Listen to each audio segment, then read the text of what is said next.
আজকে কথা বলবো কালো জাদুর কিছু গোপন বিষয় নিয়ে, যেটা আপনাদের অনেকের কাছেই অজানা।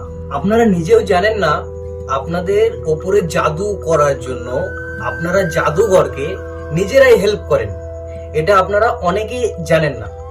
আপনাদের বাড়িতে যখন কোনো জিনিস আপনারা পান, সেটা পুতুল হোক বা বোতল হোক, যে কোনো কিছু, মানে কালো জাদু অনেক বিষয় নিয়ে কালো জাদু করা যায়, অনেক কিছুর উপরে কালো জাদু করা যায়। আপনারা যখন বাড়িতে কোনো জিনিস পান, সেটা আপনারা কি করেন? আপনারা ওটাকে পুড়িয়ে দেন। এই পুড়িয়ে দেওয়ার জন্য জিনিসটা যদি অল্প করা থাকে, সেটাকে হাই প্রেসার হয়ে যাবে, সেটা মানে জিনিসটা ডবল হয়ে গেল।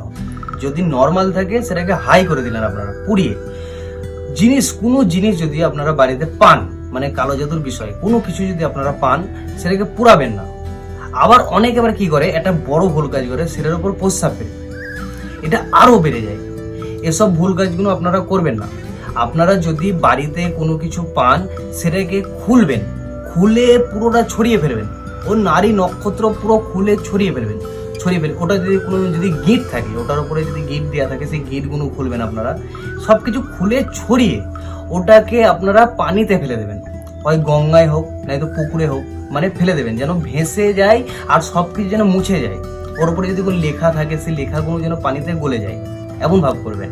এর জন্য আপনাদের কোনো রোজার কাছেও যেতে হবে না, কোনো উস্তাদের কাছেও যেতে হবে না।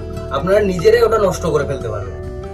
নিজের ভাই বোন মনে করে বারবার করে সাবধান করেছি আপনাদেরকে, নিজের ভাই বোন মনে করে। কারণ কালো জাদু যদি কাউরির উপরে আসর করে, আর এই কালো জাদুতে যারা যারা শিকার হয়েছে তারা জানে এটা কি জিনিস।